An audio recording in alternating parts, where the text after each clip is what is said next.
a partir principalmente... ahí me dice, yo me había olvidado de grabarlo, así que gracias, no sé quién lo hizo. Gracias, se está grabando la clase. Entonces, a partir del surgimiento de la cuestión ambiental, sobre todo fuertemente a nivel global, a partir de los años 70, a partir de la década de 70, se empieza a generar a nivel global acuerdos ambientales en el marco de Naciones Unidas que comienzan a ser adoptados por los países, es decir, por las distintas naciones, como marcos legales ambientales nacionales. ¿Sí?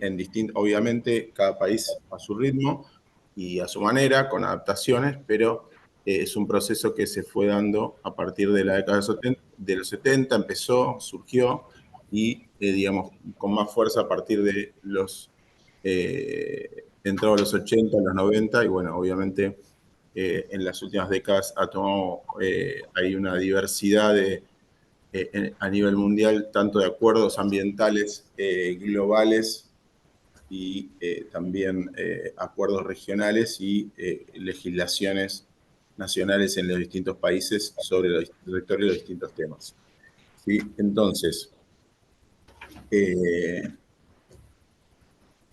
la importancia de contar con normas para proteger el ambiente, ahí, bueno, esa mención es porque básicamente, ¿cuál es esta importancia? Básicamente, sin una legislación ambiental, como mayormente los recursos ambientales son recursos colectivos, es decir, que no tienen, en la mayoría de los casos, o en muchos casos,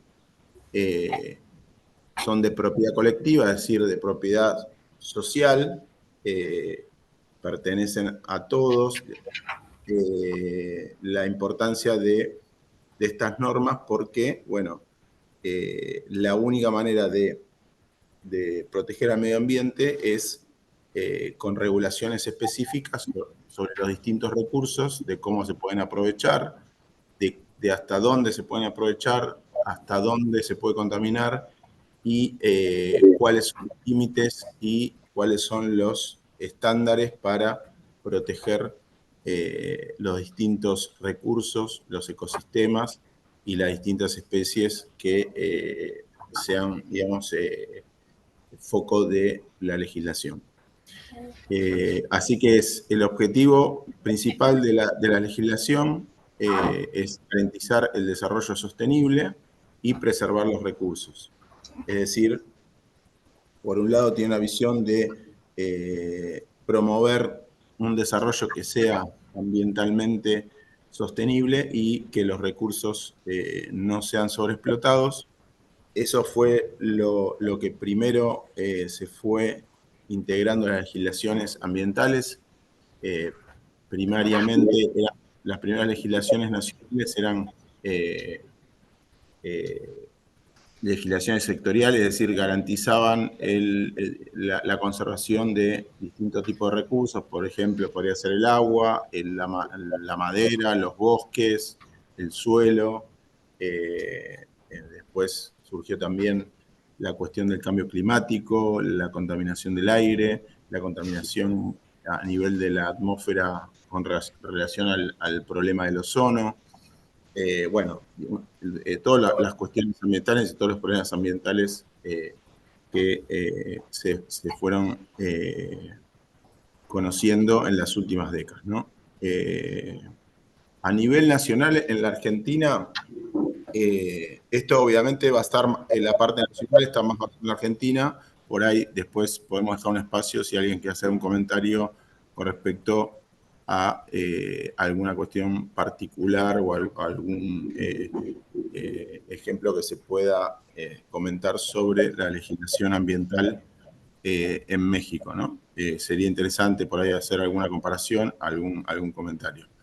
En la Argentina, la cuestión ambiental se inserta en la Constitución Nacional, en el artículo 41, y a partir de ahí surgen las leyes ambientales, una serie de leyes específicas que regulan el agua, el aire, los residuos, los distintos tipos de residuos, la biodiversidad, y hay una ley madre que se llama Ley General del Ambiente que establece básicamente los principios rectores de cómo se debe encarar la gestión ambiental en el país.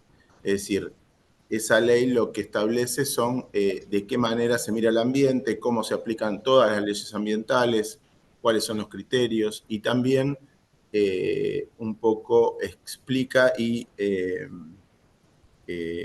establece pautas para la relación entre la nación y las provincias, considerando que la Argentina es un país federal y tiene tanto legislación nacional como legislación a nivel provincial de los distintos estados provinciales. Que entiendo que es el mismo caso en ese sentido de México.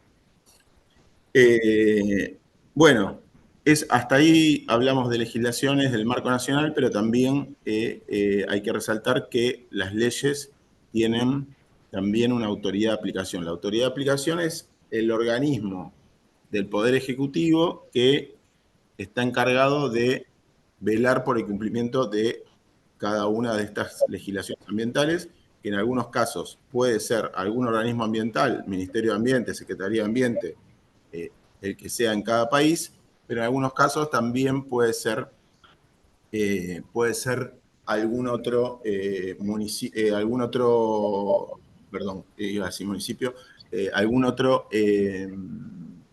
ministerio. No necesariamente tiene que ser siempre el medio ambiente. A veces algunas legislaciones, por ejemplo, en el sector minero en la Argentina, la autoridad de aplicación es la Secretaría de Minería y, bueno, en algunas cuestiones, por ejemplo, ambientales en el agro, es el Ministerio de Agricultura, ¿no? Entonces, eso se va definiendo, cada país define su marco y su competencia y en cada ley tiene una autoridad de aplicación que es la encargada de velar y de hacer cumplir, monitorear y, bueno, desarrollar todas las políticas necesarias para asegurar el cumplimiento de cada legislación ambiental. El gran problema que ahora vamos a ver, ¿no? Que si bien muchos países, incluyendo la Argentina, tienen marcos nacionales legislativos ambientales muy buenos, muchas veces el cumplimiento de la legislación es escaso o bajo, digamos. El cumplimiento en términos generales de los distintos tipos de legislaciones ambientales está bastante lejos del 100% o de estar cercano al 100%, o sea que hay mucho incumplimiento en los distintos tipos de legislaciones. Eso, bueno, obviamente varía de país en país y de sector en sector, pero es un problema global y particularmente en nuestra región de Latinoamérica, donde, bueno, se necesita reforzar el cumplimiento de las normativas ambientales porque hay poca verificación, poco monitoreo de su cumplimiento, entonces las leyes por ahí quedan en un papel, en las buenas intenciones y después en la práctica, al pasar los años, muchas veces las pautas regulatorias se van o dejando de cumplir o nunca se cumplieron y se necesita, digamos, toda una estructura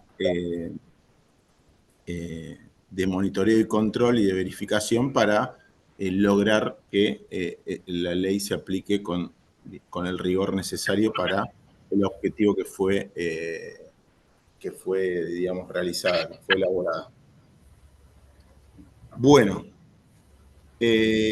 ¿alguna consulta hasta acá? ¿Algún comentario? ¿Alguna cuestión que quieran resaltar? Esto básicamente es una introducción para hablar del tema legal, ambiental, muy corta, porque bueno, podríamos seguir extendiendo un poco más el tema, pero bueno, como hay que dar, en la clase de hoy tenemos varias tópicos para discutir, no podemos profundizar en cada una de las leyes nacionales y cada uno de los detalles, pero sí vamos a ir hablando un poco más general de lo que son cada uno de los acuerdos ambientales globales internacionales que de alguna manera son los que dieron marco a la mayoría de las legislaciones nacionales. No sé si hay algún comentario, si me escucharon por ahí, si, bueno. Todo claro. Todo claro, para hacer la introducción todo bien. Bien, perfecto. Cualquier cosa, no duden en levantar la mano ahí y en el campus y bueno, y me pueden hacer una consulta o repito si hay que repetir algo, si no se escuchó. Así que bueno, lo que vamos a seguir, si bien por ahí podríamos haber empezado con el marco, lo más correcto hubiera sido empezar con el marco internacional.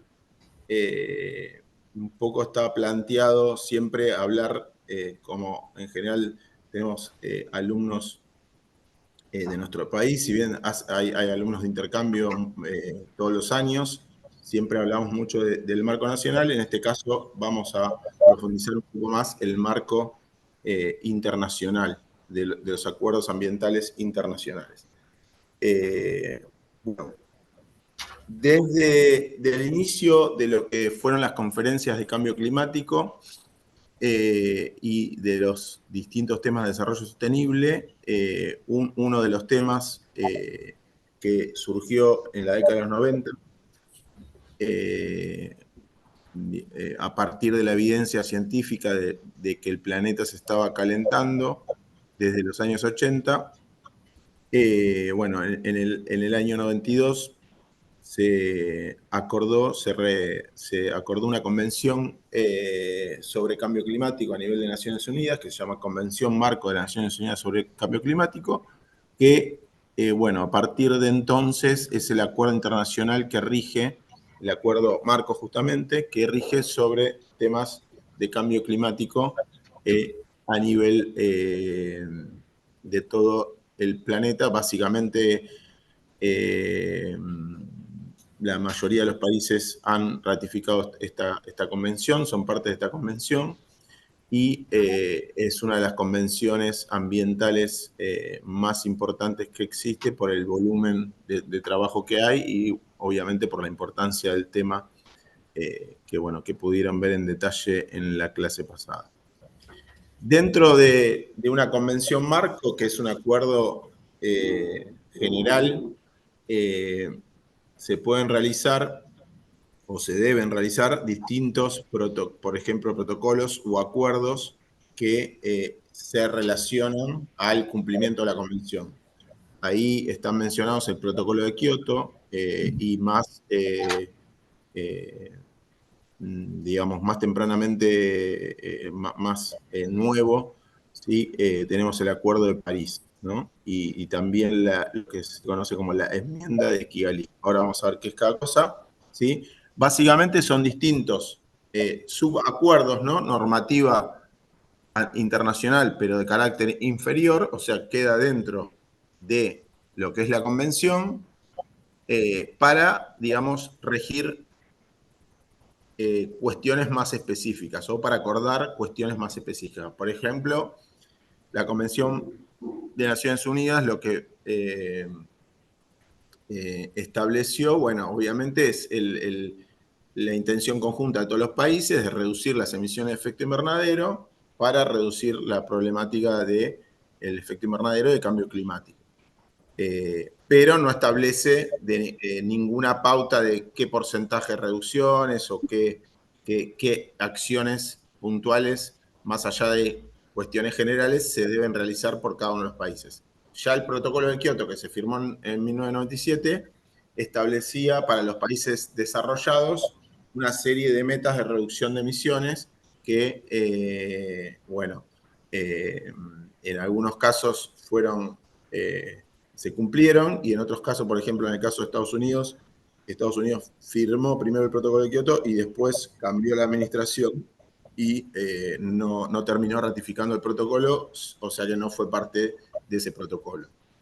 El Acuerdo de París, que se firmó en 2015, viene a reemplazar lo que es el protocolo de Kioto y pretende básicamente establecer una serie de mecanismos, ¿sí? Sería como una especie de acuerdo de implementación de la Convención Marco de Naciones Unidas para lograr los objetivos que se habían planteado en 1992, que es básicamente el objetivo más grande y general es mantener la temperatura del planeta por el aumento de la temperatura del planeta por debajo de los 2 grados. Es decir, que la temperatura del planeta no aumente más de 2 grados, ¿sí? Centígrados en promedio en todo el mundo.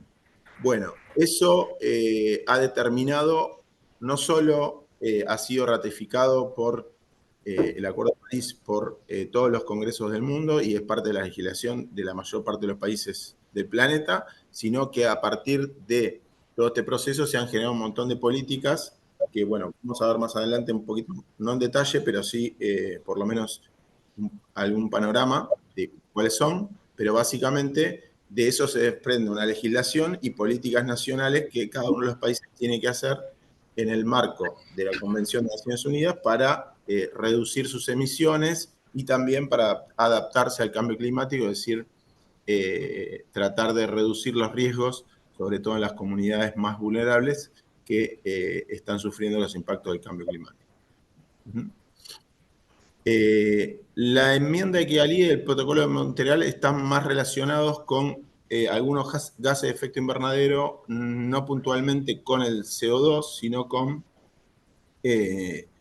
gases de efecto invernadero que tienen que ver con la capa de ozono, pero que también son gases de efecto invernadero, es decir, algunas de las moléculas que se usaron para reemplazar los compuestos que producían la destrucción de la capa de ozono eran gases de efecto invernadero, entonces esta enmienda de Kigali viene a solucionar o a atender, bueno, esa cuestión también, pero es una cuestión bastante específica y técnica, aunque no viene mucho al caso, digamos, si a alguno le interesa podemos ahondar un poquito, pero básicamente es una cuestión bastante marginal, ¿sí? Desde el punto de vista técnico, muy, muy específico. Así que bueno, lo más grueso, sí, lo más importante es el Acuerdo de París, que tiene un montón de cláusulas, un montón de cuerpos diplomáticos que trabajan a nivel global, cuerpos científicos, cuerpos de toma de decisiones, de los distintos sectores técnicos, tanto, por ejemplo, puede ser de la cuestión de los bosques, hay un grupo de trabajo, otro de agricultura, de energía, de mercados de carbono, bueno, un montón de aspectos que se relacionan con la implementación que han producido, bueno, muchas herramientas muy interesantes y que, bueno, está en proceso de implementación.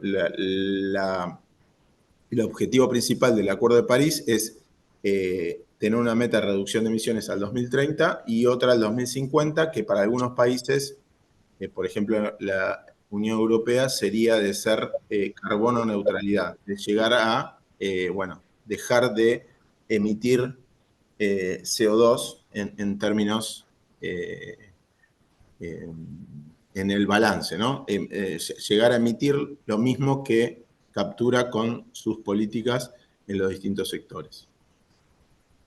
Bueno, ¿alguna consulta sobre cambio climático? Esto, bueno, entiendo que lo vieron bien en detalle en la clase pasada. Esta es la parte por ahí más de la convención nada más, específicamente, no la parte científica, no la parte de lo que está pasando en el planeta con este tema, que lo vieron en detalle la clase pasada. Bien. La otra cuestión que también se viene trabajando desde el mismo año, en 1992, es el convenio sobre la diversidad biológica, o también conocida como biodiversidad, que básicamente afronta la cuestión de la pérdida de biodiversidad en el planeta. O sea, hay un problema de extinción de especies que está haciendo extinción y pérdida de especies de ecosistemas y de biodiversidad biológica, que está haciendo efecto en todo el planeta debido a la acción del hombre. Y bueno, se ha acordado entre todos los países que son parte realizar políticas y acciones para reducir esta pérdida y conservar la biodiversidad biológica. Bueno, en el marco de la Convención sobre Diversidad Biológica hay una serie de distintos protocolos que tienen distintos temas. Por ejemplo, el protocolo de Cartagena está relacionado con la biodiversidad genética, el tema de cómo se trabaja con el tema genético de las distintas especies. El protocolo de Nagoya, que tiene que ver con las comunidades locales, los pueblos indígenas y cómo hacen el uso de las distintas especies es aprovechado por las comunidades locales y cómo se los, digamos, de alguna manera se los incluye en el proceso de desarrollo de aprovechamiento de especies y conservación de especies. La Convención CITES, que está relacionada al comercio de ciertas especies que, bueno, están reguladas a nivel mundial. O sea, básicamente CITES lo que hace es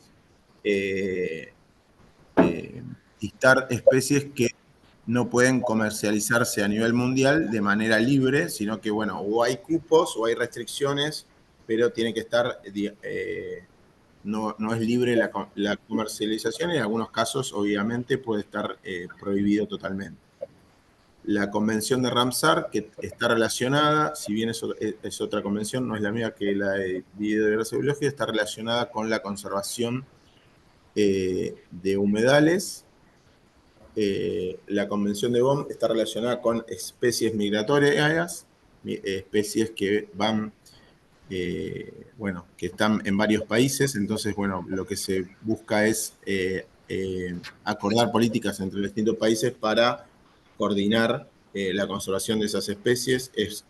Obviamente son especies muy importantes en general y tienen como, bueno, algunas tienen patrones de migración muy grandes. Bueno, requiere la coordinación de distintos países en distintos puntos del planeta y por eso se ha hecho esta convención. El tema de la Convención Internacional de las Ballenas, que, bueno, en algún momento, en los 80, 90, estuvieron muy cerca de extinguirse. Entonces, esta convención también permitió políticas a nivel global y actualmente las ballenas, la población de ballenas están recuperándose en muchos lugares del mundo, principalmente debido a las acciones que estuvieron vinculadas, bueno, con todos las acciones globales que se realizaron en Naciones Unidas, se desprendieron de alguna manera de esta convención.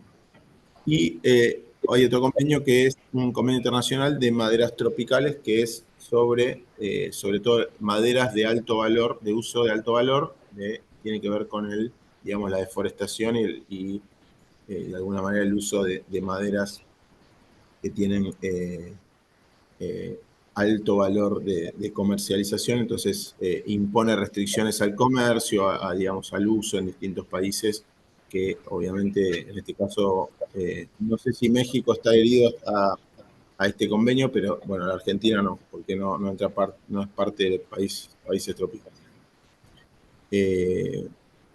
Otro tema muy importante que sale un poco de los temas que venimos viendo son los temas de contaminación y sustancias peligrosas. Obviamente una de las cuestiones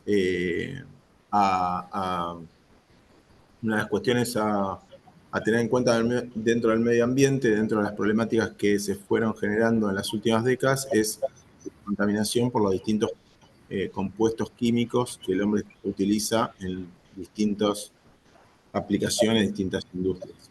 En este caso se fueron desarrollando algunos convenios específicamente para puntualmente algunas sustancias o algún tipo de sustancias, ¿no? Hay restricciones sobre el comercio de estas sustancias, sobre todo sobre el transporte como residuos a nivel global, ¿sí? Para evitar, sobre todo, lo que comenzó a pasar cuando se establecieron legislaciones ambientales en los países desarrollados, en Estados Unidos o en Europa. Empezó a surgir un fenómeno que es decir, las empresas, lo que empezaron a hacer, algunas empresas, era, bueno, llevar todas las sustancias químicas o los residuos químicos que tenían a países donde no había legislación. Entonces, eso generaba obviamente un problema, ¿no? Sacaba el problema de un lugar, lo llevaba a otro lugar y con las consecuencias y la peligrosidad de lo que puede generar eso para países por ahí países que no tienen muchos recursos, podría ser, digamos, todavía sigue siendo un problema, donde algunos países reciben de manera ilegal o semi-ilegal residuos o algún tipo de sustancias desde otros países donde se utilizan. Bueno, estos convenios vienen a reducir eso, también vienen, digamos, a regular y digamos, básicamente a prohibir, no solo a reducir. Y también, bueno, a prohibir algunas sustancias que se bioacumulaban en el planeta, es decir, que no eran biodegradables y una vez que entraban al medio ambiente podían dar vueltas por todo el planeta y quedarse, digamos, un tiempo muy largo perjudicando todos los ecosistemas de una manera bastante importante, sobre todo por el efecto de, al no degradarse, se iban acumulando y se acumulaban en la cadena trófica. Sobre todo estos pesticidas, algunos pesticidas y algunos químicos que se utilizaban y que, bueno, se trató de, con este convenio, reemplazar y utilizar sustancias que no fueran bioacumulables y que fueran menos peligrosas para la salud y para el medio ambiente. También, bueno, a otros está el convenio Minamata, está relacionado también con las sustancias vinculadas al mercurio, bueno, se utilizaba en muchas aplicaciones, se utiliza todavía, y lo que intenta es dejar de utilizar el mercurio porque por su carácter de metal líquido, bueno, se dispersa muy fácilmente por el medio ambiente, provocando, bueno, tiene mucha toxicidad, provoca también bioacumulación en la cadena trófica, distintos problemas, y bueno, se ha logrado también con esta convención reducir en muchos usos del mercurio a nivel global y, bueno, es con los beneficios que eso conlleva. Otra convención importante, otro acuerdo ambiental internacional importante es la Convención de Naciones Unidas de Lucha contra la Desertificación.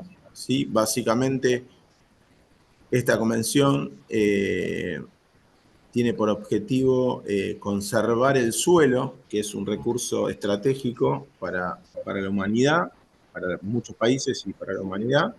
Y bueno, la sobreexplotación del suelo, el mal manejo del suelo, de la tierra, lo que genera es que ese suelo pueda dejar de ser productivo o pueda volverse improductivo, se salinice y, bueno, no pueda sostener ni un ecosistema ni un sistema productivo. Entonces, eso es un fenómeno que está pasando a nivel global, en algunos países que está pasando con, digamos, una problemática muy importante, ¿no? Sequías prolongadas que provocan distintos tipos de impactos, también la sobreexplotación, bueno, distintas situaciones que lo que van provocando básicamente que algunos países se queden o empiecen a quedarse sin recursos para producir alimentos o para, bueno, utilizar de manera sustentable.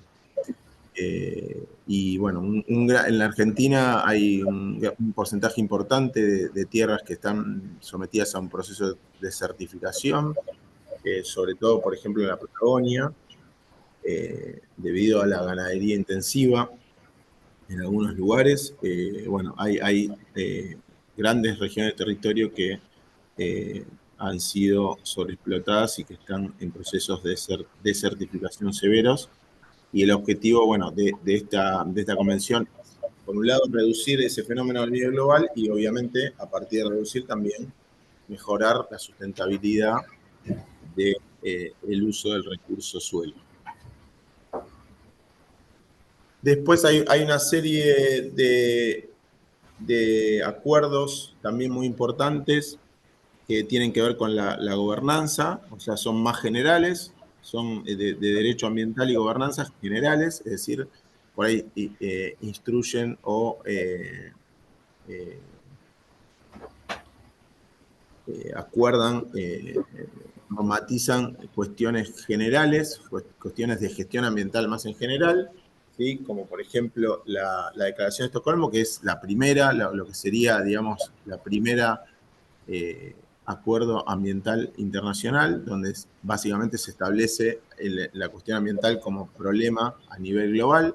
Después la Declaración de Río, que sería de desarrollo sostenible, o sea, vinculada a el desarrollo sostenible, y a partir de eso, obviamente, el desarrollo sostenible se instaló como política en la mayoría de los países, política nacional. La Agenda 21, que está relacionada a la cuestión ambiental a nivel local, a nivel de los municipios, sobre todo con mucho énfasis en la gestión de residuos y la gestión del agua. Y bueno, después más nuevos hay, por ejemplo, el acuerdo Escazú, que es un acuerdo sobre la cuestión de la información ambiental, de la transparencia ambiental y de los derechos, de alguna manera, de los informadores ambientales o de lo que sería la sociedad civil, de la participación de la sociedad civil en cuanto a las garantías que tienen que tener tanto los periodistas ambientales, los investigadores ambientales, como las organizaciones de la sociedad civil para participar, bueno, acceder a información y obviamente poder expresar opiniones sin verse, digamos, puestos en riesgo, ¿no? En muchos países, a veces hacer denuncias ambientales puede conllevar, digamos, el riesgo de vida o el riesgo de sufrir amenazas, sufrir algún tipo de violencia bastante severa, ¿sí? Ha habido casos muy importantes y a partir de eso, bueno, se generó este acuerdo de Escazú que lo que viene a tratar de promover es las garantías para eh, digamos, los cuerpos independientes que están en relación de lo que es la tarea ambiental, ¿no? Las organizaciones de la sociedad civil, las comunidades locales, los distintos tipos de stakeholders relacionados a la cuestión ambiental.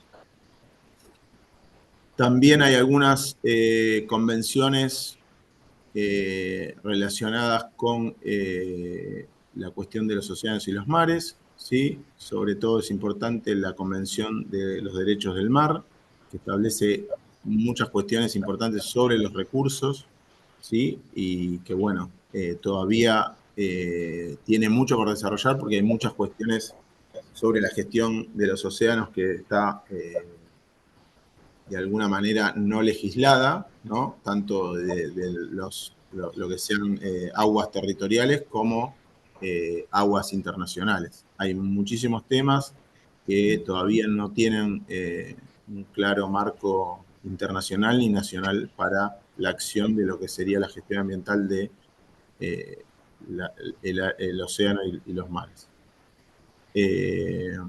También hay cuestiones relacionadas a los bosques, un foro, se llama Foro de Naciones Unidas sobre los Bosques, que básicamente el objetivo es conservar todos los bosques del planeta como un ecosistema primordial para los objetivos de desarrollo sostenible. ¿Sí? Dentro de este foro, dentro de la Declaración de Principios sobre Bosques, se han realizado también muchas propuestas. En general, en este caso no ha habido tantos avances como para mostrar, pero bueno, es un tema que sí está candente porque la deforestación sigue avanzando, los incendios forestales con el calentamiento global se están profundizando y es una cuestión que cada vez más eh, está en la agenda global como un tema urgente. Bueno, ¿qué importancia, bueno, hasta acá, digamos, los distintos temas, si bien no fuimos exhaustivos en los detalles y en los acuerdos, sí hemos visto los más importantes, los más relevantes y los que han, digamos, tenido un impacto profundo en lo que son las políticas ambientales y legislaciones ambientales de cada país. ¿Cuál es la importancia? Bueno, obviamente es eso que dije antes, ¿no? Los acuerdos que firman los países a veces pueden parecer papeles de buenas intenciones, pero se reflejan porque los países tienen que ratificarlos en sus congresos, tienen que hacer acciones relacionadas a los acuerdos que han adquirido y, bueno, establecer políticas puntuales. En el caso de cambio climático, cada país tiene que presentar y reportar todos los años o de manera bianual, ¿sí? Por ejemplo, inventarios de fuentes de gases de efecto invernadero, políticas que está realizando en los distintos sectores para construir, para combatir el cambio climático. Bueno, también tienen que reportar los países qué cooperación están recibiendo en materia de cambio climático, es decir, si tienen proyectos y han recibido apoyo. Bueno, establecen en algunos casos compromisos internacionalmente vinculantes. ¿Qué quiere decir vinculantes? Que son obligatorios.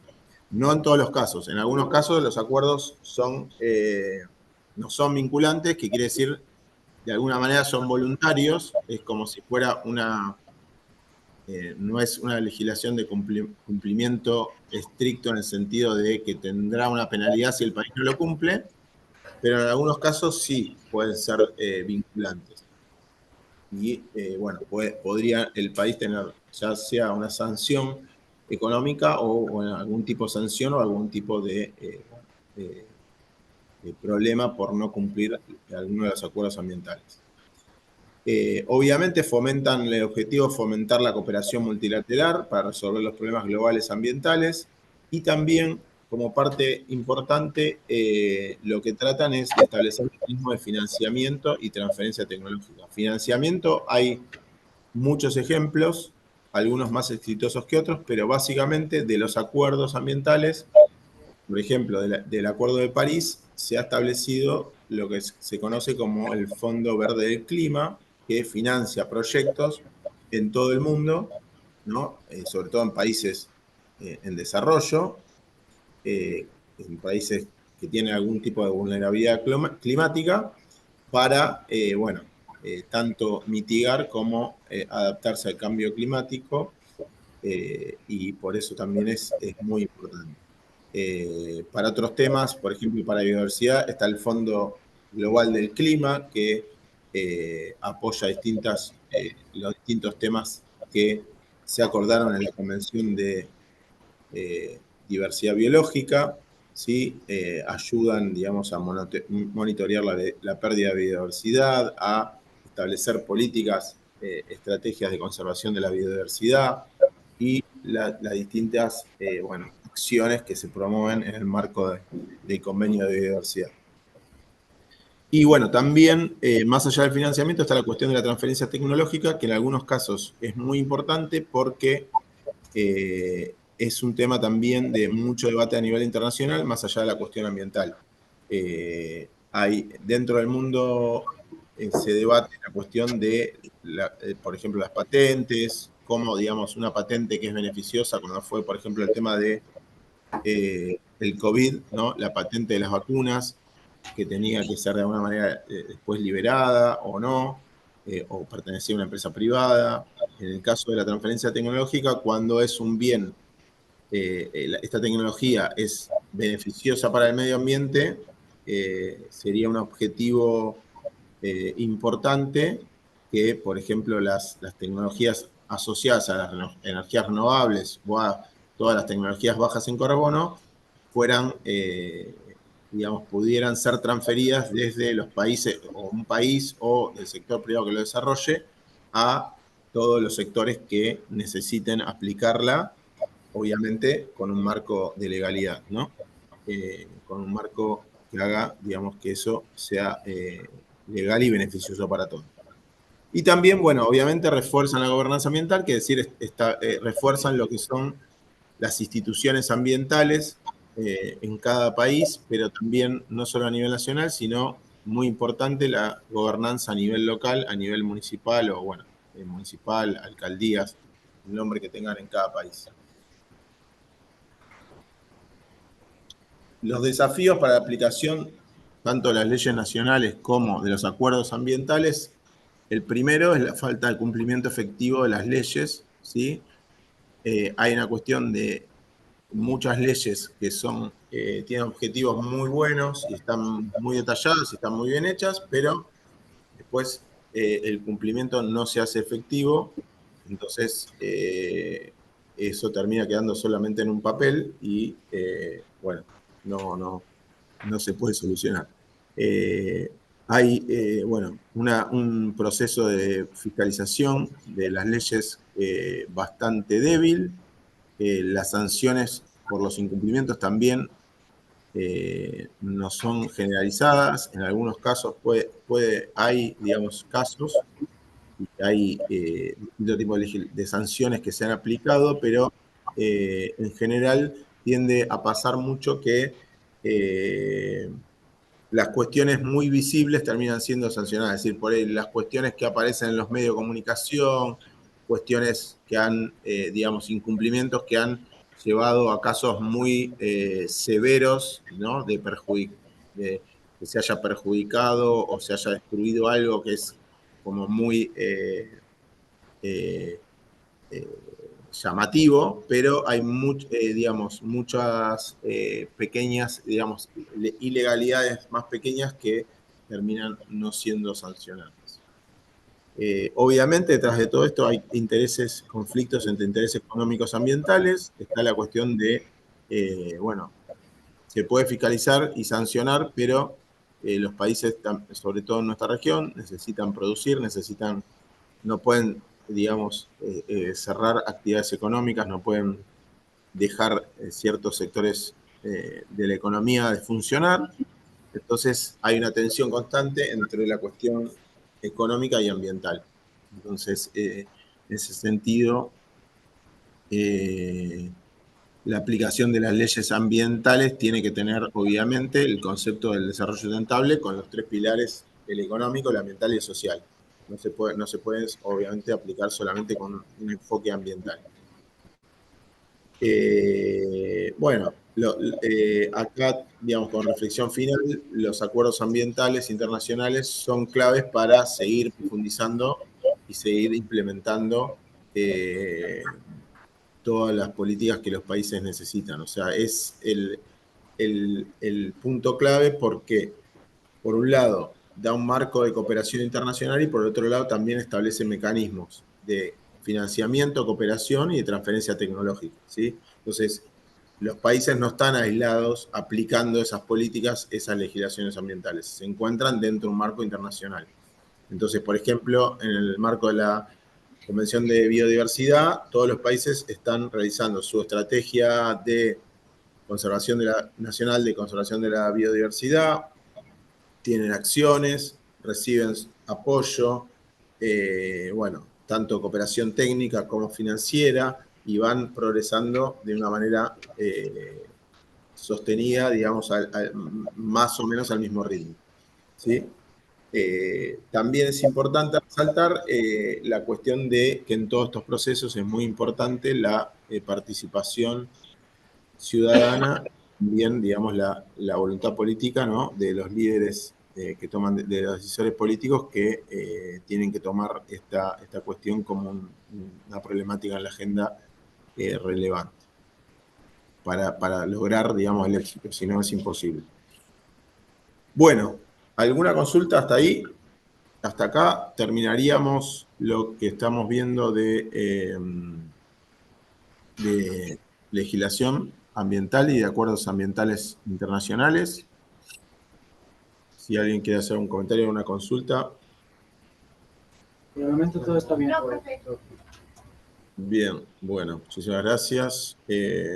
Voy a ver si hay algún comentario escrito que no veo acá. Creo que no.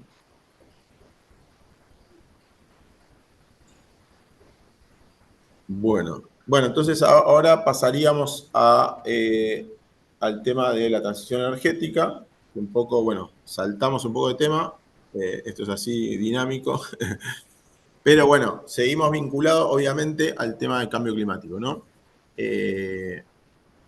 A partir de la cuestión de las emisiones de CO2 y sobre todo de la no renovabilidad de los hidrocarburos, de que tenemos la certeza de que se van a acabar más tarde o más temprano, el mundo está atravesando lo que se conoce como transición energética, ¿sí? Que es básicamente, o se entiende generalmente como la cuestión de pasar de los combustibles fósiles a la energía renovable. Lo que vamos a ver es que en realidad es mucho más complejo que eso, tiene muchas más aristas que eso, no es solamente eso, ¿no? Sí, sí lo incluye, pero no es lo único, ¿sí? Entonces, ahora vamos a ver y les voy a explicar un poco más. Pero para empezar, digamos, este tema, yo les propongo unas preguntas disparadoras para pensar, ¿sí? ¿Qué para ustedes le significa el término transición energética y cuál les parece que es su importancia? La segunda pregunta que les planteo es, ¿les parece que transición energética es lo mismo que dejar de consumir combustibles fósiles? O sea, dejar de utilizar combustibles fósiles. ¿Cuáles serían los aspectos más relevantes para esta transición energética? Y el cuarto punto son preguntas, digamos, que estoy haciendo en voz alta, ¿no? Para que después vamos a ir contestando en la charla, en la clase. En la cuarta, la última, una cosa muy puntual, para que lo vayan pensando, es si les parece que puede haber producción de petróleo libre de carbono, es decir, libre de emisión de CO2. Es una pregunta un poco difícil, pero bueno, muy técnica, pero bueno, por ahí alguno tiene alguna opinión. Yo, profesor, encontré la primera pregunta de qué significa y cuál es la importancia de la transición energética. ¿Sí me escucha? Sí, Bueno, perfecto, dale. sí. Que es la transformación de sistemas de producción y distribución del consumo de energía hacia modelos sostenibles, ya así teniendo el objetivo de reducir las emisiones de gases de efecto invernadero y mitigar el cambio climático. Bien, muy bien, sí. Eh, bueno, la segunda pregunta, ¿se te ocurre responder? Ya que tiraste la primera, ¿hay que dejar de consumir combustibles fósiles? O sea, es lo mismo lo que dijiste, es lo mismo que hay que dejar de consumir combustibles fósiles. Eh, Sí, sí, sí, hay, bueno, ¿qué tan, bueno, no es como seguimiento a la pregunta, pero qué tanto es seguir a las nuevas energías, ¿no? Como la energía nuclear, que puede ser una segunda opción, ¿no? Como una de las alternativas que es una transición a las nuevas energías renovables. Bien, sí, sí, pueden ser también, hay energías que pueden ser no renovables que no emiten dióxido de carbono, ¿no? Ese es un ejemplo interesante. Eh, el tema, digamos, ahora después lo vamos a ver, el tema acá, digamos, el debate sí, obviamente es, la transición energética implica comenzar a dejar de depender exclusivamente de los combustibles fósiles. Ahora, si alguien mañana propone no utilicemos más combustibles fósiles, lo que pasaría sería que por ahí no tendríamos los recursos energéticos, la energía aumentaría de precio, habría problemas económicos o problemas globales derivados de eso. Entonces, no necesariamente es decir, dejamos ya de consumir. La pregunta tiene que ver con eso. El tema sería cómo y cuándo, ¿no?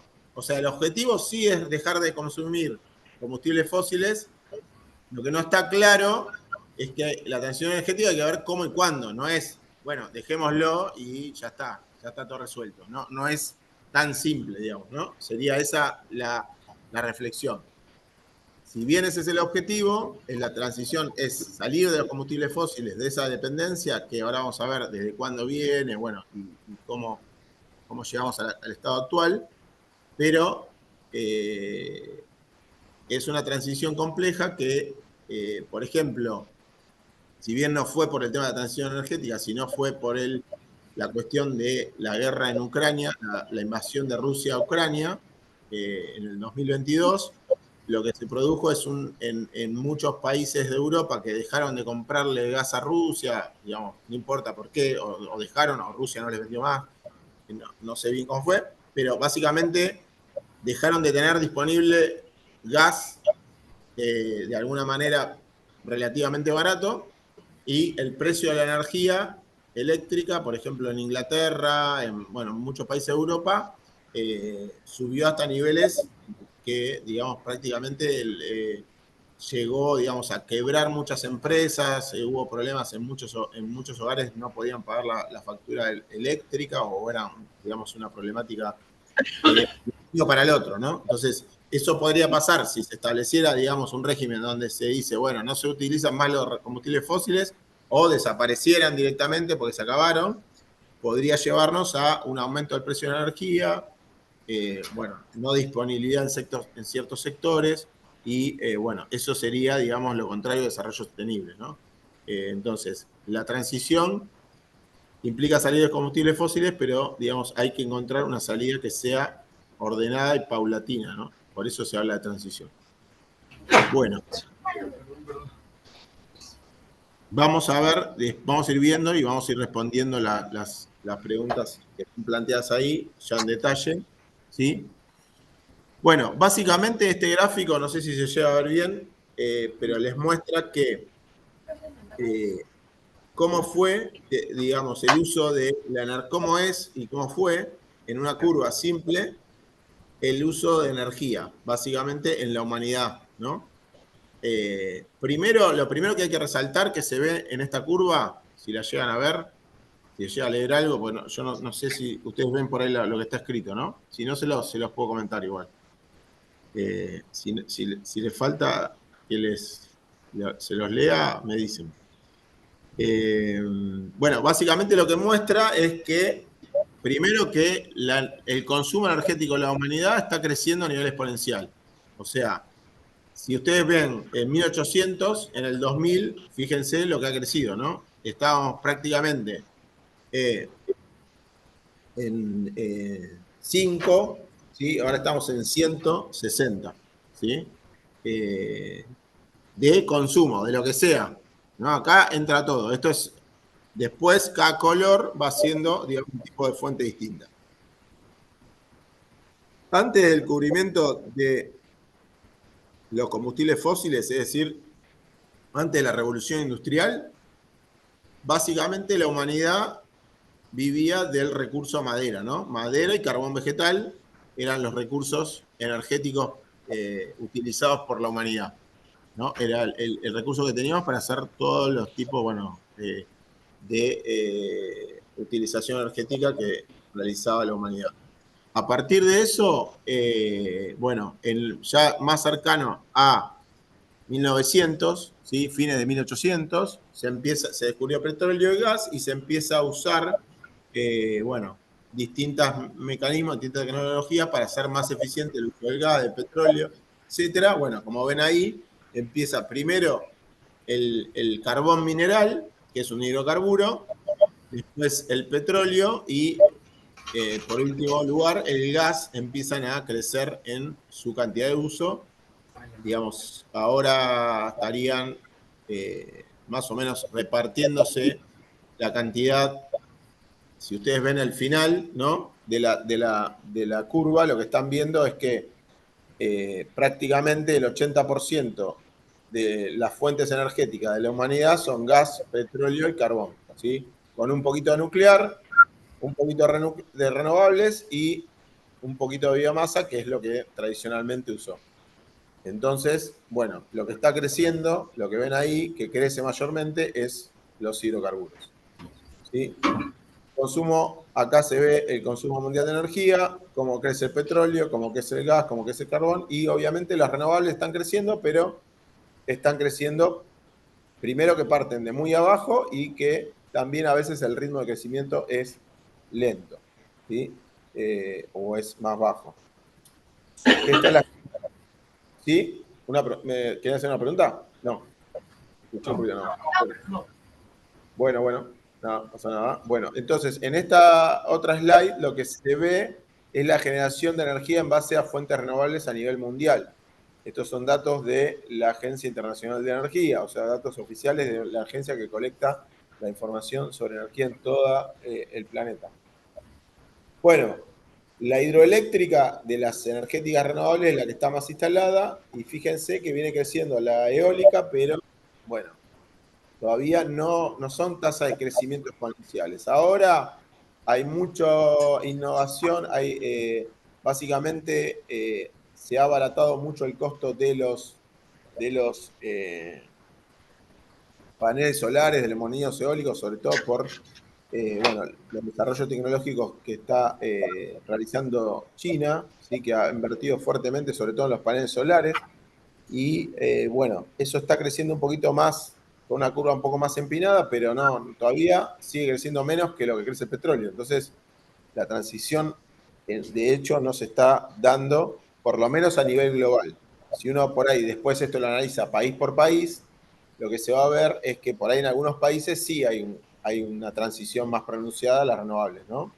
Se ha producido en los últimos años y acá tienen esos ejemplos, ¿no? Por ejemplo, acá lo que le está marcando es cuánto emitía cada uno de estos países en 1950, en el 2000 y en el 2022, y cómo cambió, ¿no? En porcentaje. Fíjense, bueno, primero está China, y lo que muestra es que aumentó el 4.500%, ¿sí? De 50 al 2000, ¿sí? O sea que se produjo casi un crecimiento exponencial, crecimiento muy grande de las emisiones. Eso es por el desarrollo, ¿no? De pasar de ser un país prácticamente todo rural, con una población rural, pasó a ser un país industrializado, ¿no? Y más fuertemente se ve también desde el 2000 al 2022. Siguió creciendo, la tasa de crecimiento es el 200%, más del 200%. O sea, un crecimiento acelerado en emisiones. Eso tiene que ver con la industrialización. Básicamente, todas esas industrias estaban basadas mayormente en hidrocarburos, carbón, gas, etc. Ahora, bueno, en los últimos años China, como les decía, ha empezado a cambiar un poco el foco y está invirtiendo en energías renovables, pero eso es mucho más reciente. Disculpen un segundo que voy a tomar un poquito de agua.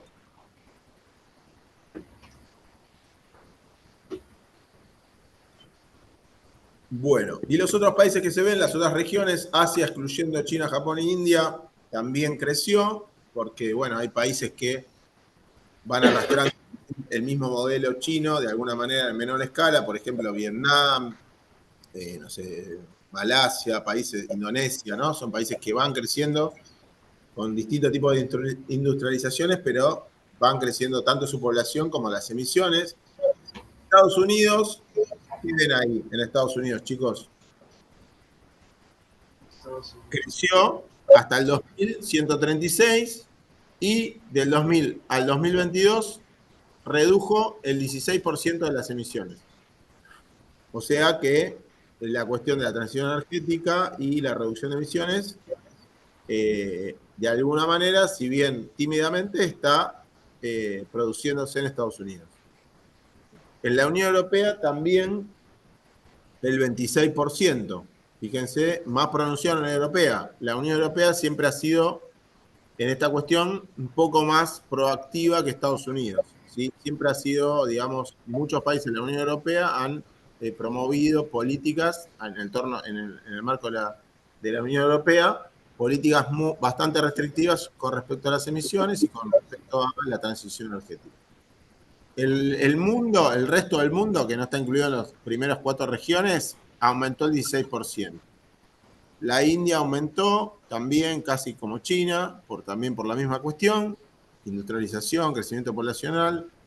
Rusia, acá lo marca como aumentó. Es un país que, bueno, no tiene, en realidad es un país que tiene muchos recursos hidrocarburíferos y, digamos, un marco político donde aparentemente no hay mucho interés tampoco de realizar una transición energética. Bueno, África está creciendo también porque hay países que crecen poblacionalmente y también en términos de producción industrial, como Sudáfrica, Nigeria, etcétera. En Japón se ve lo mismo que en China, un crecimiento al principio acelerado la primera, digamos, del 50 al 2000 y después un decrecimiento. Sudamérica está creciendo y, bueno, Canadá decreció, pero poquito. Bueno, no tenemos a México, lamentablemente no tengo el dato de México para darles, pero bueno, probablemente estimo que México también esté creciendo lo mismo que Sudamérica, ¿no? Aproximadamente una tasa similar. Bueno, acá se ve, digamos, lo mismo que recién, pero en un grafiquito un poco más lindo, ¿no? Básicamente lo que se está mostrando en términos de toneladas de dióxido de carbono, billones de toneladas de dióxido de carbono, cómo fueron creciendo, cómo se ve China, cómo creció, Estados Unidos, que creció al principio y ahora está más estabilizado, lo mismo que la Unión Europea, y los otros países que son relevantes en términos de emisiones. Acá están los países que básicamente, por decirlo de alguna manera, mueven la aguja de las emisiones globales. Si bien uno puede hacer, digamos, cuando contabiliza las emisiones globales, China es el más relevante, es decir, es el que más emisiones produce de CO2 actualmente, hoy supera a Estados Unidos, fíjense que prácticamente lo duplica, ¿no? Actualmente. Si bien eso es así, también uno puede hacer una medición que es la medición per cápita, ¿sí? La medición per cápita es las emisiones dividido la cantidad de gente que tiene ese país, ¿sí? Básicamente sería lo que emite en promedio una persona de ese país. Y ahí, bueno, China no es el que más emite. ¿Por qué? Porque tiene mucha población, emite mucho, pero tiene mucha población. Entonces, divide por mucha gente. Sus emisiones están divididas por mucha gente. Entonces, el promedio empieza a bajar mucho, porque si bien es un país industrializado, todavía tiene mucha población rural en términos de emisiones es más bajo. Entonces, acá ven el top 10, el ranking de emisiones per cápita, lo tiene Qatar, Bahrein, bueno, muchos países de Medio Oriente y, bueno, algunas islas como Trinidad y Tobago, Nueva Caledonia, también aparece Australia. Eso tiene que ver con los patrones de consumo que tienen esa población, distintos factores, algunos más o menos azarosos, las cuestiones, por ahí las islas también requieren recursos, muchos recursos energéticos, ¿no? Temas climáticos, etcétera. ¿No? Por ejemplo, bueno, en los países del Medio Oriente tendrá que ver también el tema de la necesidad de consumir electricidad para refrigerar los ambientes, ¿no? Como son países que tienen mucha temperatura, un clima muy severo en términos de temperatura, bueno, puede ser que se vea reflejado también por eso. Bueno, acá la anterior, esta la pasé de largo, bueno, es lo mismo, pero en términos de porcentaje, ¿no?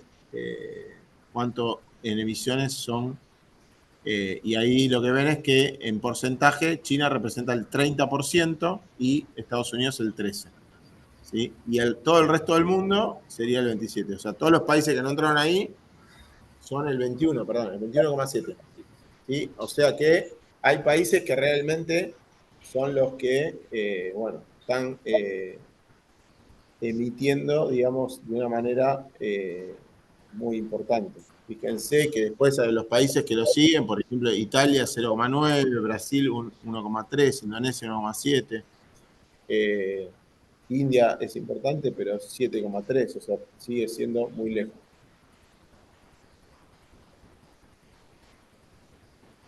Bueno, acá, digamos, esto es lo mismo de países per cápita, los más importantes, ¿sí?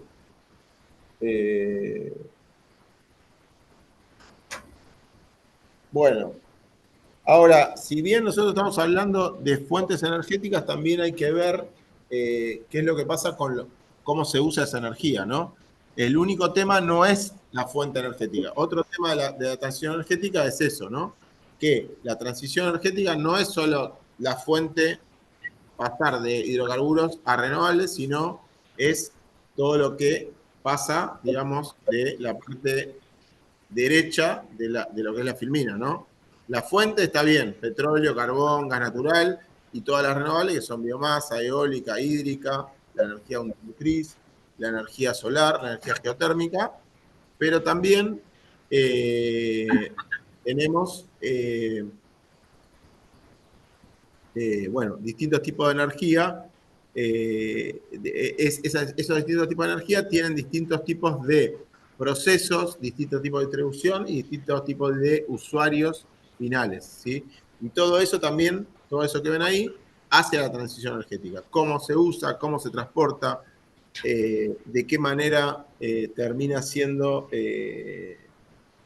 utilizada por el usuario final.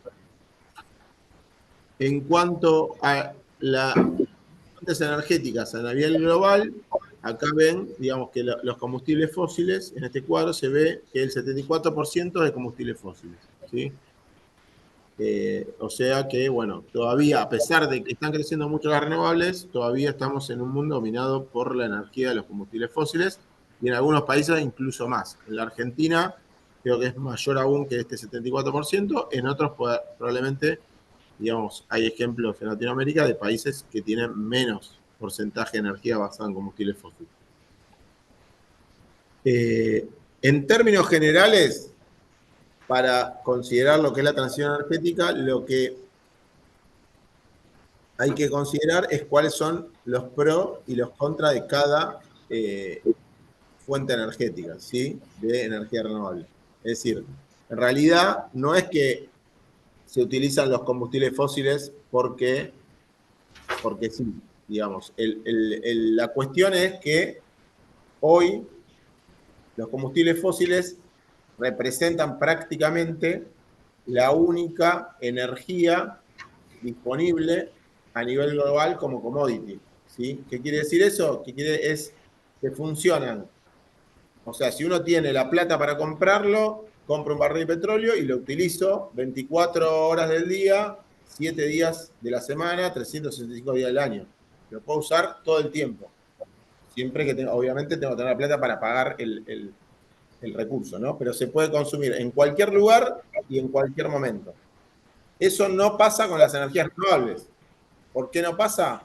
¿Sí? No sé si alguno quiere por ahí opinar sobre eso. ¿Por qué no pasa? ¿Qué les parece? ¿A alguno se le ocurre que la diferencia y por qué es tan importante? Pueden decir cualquier cosa, ¿eh? No hace falta que sea, pueden ser opiniones. Bueno, básicamente las energías renovables están en algunos lugares y en otros lugares no están. O sea, el viento está en algunos lugares y en otros lugares no hay. No está disponible 24 horas. A veces hay viento, los molinos funcionan, a veces no hay viento, no tengo energía. ¿Sí? ¿Se entiende? El sol, de noche no está el sol, ¿no? Si yo quiero producir energía solar a las 11 de la noche, no lo puedo hacer. Puedo tener un mecanismo para almacenarlo, lo que sea, pero no es lo mismo, ¿sí? Entonces, la energía que tienen los hidrocarburos fue acumulada durante millones de años, ¿sí? Por procesos de fosilización, genera un montón de energía y es una energía muy concentrada que prácticamente eso no se replica en ningún otro tipo de energía renovable, digamos, lo único parecido podría ser una energía nuclear, ¿no? Lo único más similar, digamos, en cuanto a intensidad energética, en cuanto a concentración energética. Pero bueno, tampoco, digamos, la energía nuclear es una energía que no la tienen, una tecnología que no la tienen, la mayor parte de los países del mundo no la tienen. Solo algún grupo de países en el mundo, en algunos lugares puntuales, existe la tecnología nuclear para producir energía actualmente, ¿no? Eso puede cambiar en el futuro, pero hoy, digamos, no es una energía que esté distribuida por una cuestión, digamos, no está disponible 24/7, 35 días del año en todas las partes del mundo porque hay una cuestión de tecnología ahí atrás. O sea, no cualquier país instala una central nuclear, ¿sí? Básicamente. Argentina tiene centrales nucleares, pero no hay muchos países en el mundo que tengan, entonces no se puede pensar que van a reemplazar tan fácil al petróleo, si bien eso está cambiando porque ahora, digamos, la tecnología nuclear también se está adaptando, se están haciendo reactores nucleares cada vez más pequeños, más dinámicos, que se van a poder comprar y vender de alguna manera un poco más fácilmente, digamos, puede convertirse eventualmente, la energía nuclear podría convertirse en un commodity, es decir, uno podría comprar una batería nuclear o podría comprar un pequeño reactor nuclear para darle electricidad a un municipio. Eso podría llegar a pasar, hoy en día no está pasando, entonces no puede competir de manera directa con el petróleo. Y de las otras energías renovables, el problema que tienen es que son intermitentes, están distribuidas geográficamente, o sea, en algunos lugares están, en otras no están. Hay una necesidad de almacenaje de la energía por la cuestión de la intermitencia, ¿sí?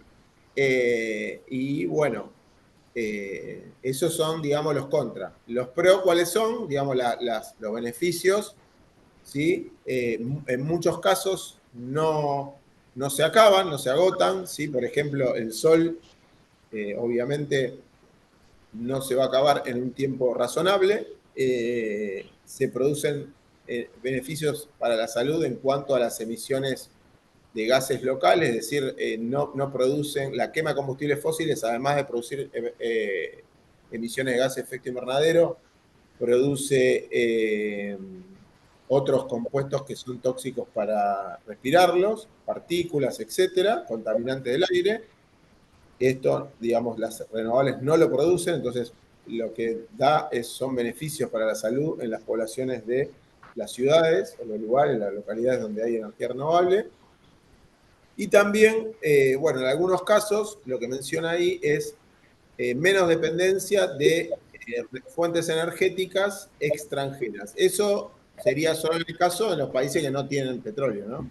En el caso de Argentina y de México, tenemos los dos países tienen hidrocarburos, no sería un beneficio, si bien sí sería un beneficio de desarrollar los renovables, es poder usar los hidrocarburos para exportarlos o, bueno, para depender menos de los hidrocarburos, obviamente, ¿no? Pero no sería, digamos, sí sería importante en un país, por ejemplo, como Uruguay, que no tiene recursos hidrocarburíferos, por ejemplo. No tiene yacimientos de ningún tipo, ni de gas, ni de petróleo, ni de carbón. ¿Sí? Entonces, bueno, para esos países la energía renovable sí es un recurso más estratégico para lograr su independencia de recursos energéticos que de alguna manera tienen que importar. De alguna manera no, tienen que importar. Entonces, depende de que en algún momento alguien no les quiera vender algo y puede ser un problema. Lo que le pasó a Europa en relación al conflicto con Rusia, ¿no? O sea, la cuestión con el tema con Rusia es que mucha parte de Europa depende del gas que proviene de Rusia. Entonces ahí hay una relación económica tirante, una cuestión que, bueno, es una dependencia. Entonces muchos países están planteando, obviamente, salir de esa dependencia. El tema, bueno, es cómo, ¿no? Y a qué costo. Bueno, ¿alguna consulta, alguna duda hasta acá? Yo, profe. Sí, dígame. En ninguno de los gráficos se vio que estuviera mencionado Argentina. Una pregunta sería ¿qué considera que están haciendo ustedes bien para, pues, no aparecer en estos gráficos? Y otra sería de qué tipos de generadores de energía son los que son más abundantes allá en Argentina. Bueno, a ver, vamos por la primera. Después ahí te trato después te voy a repreguntar sobre la segunda, a ver si la entendí bien. Pero te contesto primero la primera. Si bien Argentina no apareció, va a aparecer más tarde y no sé si está haciendo muchas cosas en términos públicos. O sea, la verdad es que no. No aparece porque, digamos, hay otros peores, digamos, pero la respuesta... O sea, básicamente, o sea, en términos globales, Argentina, bueno, es un país de una economía más pequeña que no tiene incidencia en términos de emisiones. Si uno la compara con China, bueno, o sea, somos pequeños, digamos, ¿no? Hay una cuestión de... En términos de per cápita, Argentina, no me acuerdo ahora qué número está exactamente, pero si uno mira esta lista, la de décimo, estamos, creo que en el lugar 20, no estamos bien. O sea, para un país podríamos estar mucho mejor. Podría después, a ver, por ahí les voy a actualizar el PowerPoint y cuando lo suba en el campus, les voy a agregar el dato de Argentina y de México, ¿sí? En qué posición están en las per cápita. Que esa es la que hay que mirar porque, o sea, las que no son per cápita, lo que te dicen es el volumen total. O sea, China obviamente emite un montón porque es un país muy grande, con mucha industria, etcétera, mucho comercio, pero no te dice realmente, bueno, te dice eso, ¿no? Ahora, hay países que, a pesar de que no son significativamente importantes en cuanto al volumen de lo que emiten, la Argentina, creo que Argentina es aproximadamente el 0,6 de emisiones globales, ¿sí? Toda la Argentina es el 0,6, no es mucho, ¿sí? Realmente, o sea, obviamente Argentina deja de emitir y no pasa nada, o sea, prácticamente no se modifica el nivel de emisiones, ¿no? Ahora, si vos medís la per cápita, lo que te dice es lo que emite una persona viviendo como se vive en tu país, en promedio, ¿no? Obviamente, no es que es una persona, pero es el promedio. En esa tabla nosotros estamos bastante mal porque estamos muy basados en combustibles fósiles, ¿no? En términos generales, eso sí va a estar más adelante, en alguna filmina hay. Lo que tenemos es, bueno, lo que se produce en mayor parte de países que tienen el recurso, lo que hacen es explotarlo y por ahí desarrollan menos las renovables porque no necesitan esa energía, ya tienen, digamos. La realidad es que los hidrocarburos funcionan por esta cuestión de la disponibilidad que tienen, porque en general son relativamente baratos, ahora se equilibró más el precio, pero siempre fueron baratos, el gas en la Argentina siempre fue muy barato, ahora no tanto, pero bueno, históricamente, digamos, se ha utilizado, se han hecho redes, entonces hay toda una tecnología. La red eléctrica está basada digamos, en centrales de generación térmica, es decir, que utilizan gas y petróleo o derivados del petróleo. Y bueno, salir de ese modelo de alguna manera no es tan fácil. Nosotros siempre está la comparación con Uruguay, que es un país, digamos, en alguna manera muy parecido a lo que es la provincia de Buenos Aires, ¿no? Si bien no es parecido a toda la Argentina en general, sí es muy parecido, digamos, Uruguay en términos climatológicos, en términos de territorio, en términos de modelo productivo, etcétera, a la provincia de Buenos Aires. Y realmente, digamos, ellos sí han desarrollado una cantidad de inversión en energías renovables, particularmente la eólica, que les ha hecho, digamos, disminuir la dependencia de combustibles fósiles importados en un porcentaje muy importante. Y bueno, eso han sido políticas proactivas para desarrollar las renovables y también un poco necesidad, ¿no? Es decir, al no tener recurso, bueno, tuvieron que realizarlo. Brasil también tiene mucha más inversión en energías renovables que la Argentina. Si bien tiene petróleo, el desarrollo de los hidrocarburos ha sido como un poco más nuevo, el descubrimiento de yacimientos para ellos, entonces, bueno, también tiene mucha hidroeléctrica, mucha eólica. Y bueno, o sea, en términos generales, respondiendo a tu pregunta, no diría que la Argentina está tan bien en términos de energía, ¿no? Por lo menos de emisiones. Y también tenemos ahora yacimientos no convencionales que, bueno, que se están explotando. Entonces, en términos de transición energética, te diría que venimos bastante en la cola de lo que podrían ser los países de Latinoamérica. Bueno, y la otra pregunta, si me la podés repetir, por Sí, favor. si sabe el dato de cuáles son los generadores de energía que tienen en mayor cantidad en Argentina, porque acá en México creo, los que tenemos más son las hidroeléctricas y las de ciclo combinado.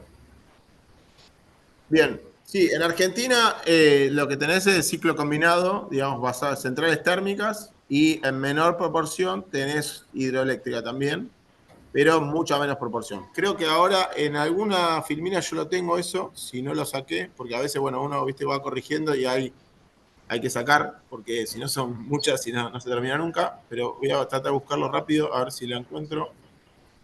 Creo que estaba más al final.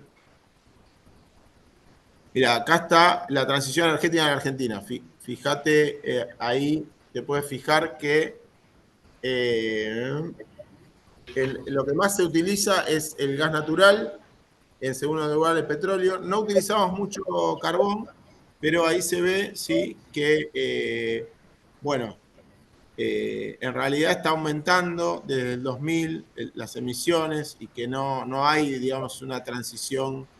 Si bien las renovables están creciendo relativamente, no hay un crecimiento tan fuerte como para reemplazar. Y acá sí está el puesto, digamos, de generación eléctrica en el ranking global de Argentina, ¿no? Está 81, ¿no? Tiene el 24% de renovables, eso es de la energía eléctrica, ¿sí? Cuando se puede contabilizar de dos maneras el consumo energético en un país. ¿Se puede incluir el transporte o no? Si es solo la energía eléctrica, está Argentina, digamos, en general todos los países están un poco mejor porque tenés, bueno, la energía eléctrica, tenés algún margen de renovables, tenemos energía atómica también, que no emite dióxido de carbono, pero cuando haces el total, incluís el transporte, ahí, digamos, Argentina básicamente no tiene casi prácticamente desarrollado el parque de automotores eléctricos, entonces no, es todo hidrocarburo y aumenta más aún, ¿sí?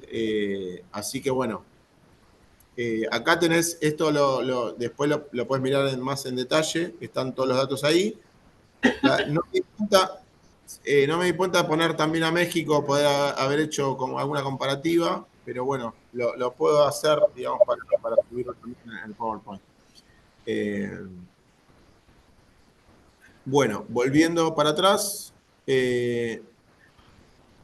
Bueno, ¿qué está pasando con la energía eólica? Que es la que está creciendo más en términos globales y en términos de potencial. Bueno, básicamente hay dos maneras de aprovecharla. Uno es en instalaciones conectadas a la red, como parques eólicos, ¿sí? Que son los molinos gigantes que habrán visto en alguna oportunidad. Una serie de molinos que lo que hacen es en lugares donde hay relativamente vientos frecuentes y altos, ¿sí? de mayor velocidad. Se propone aprovechar ese viento, digamos, transformando la energía mecánica del viento en energía eléctrica. Y de otra manera también se puede, digamos, aprovechar con molinos de carácter más pequeño que pueden estar o no conectados a la red. Es decir, los distintos hogares o una industria, una fábrica puede también tener un molino eólico, ya sea conectarlo o no a la red. Eso sería, digamos, lo que es energía distribuida.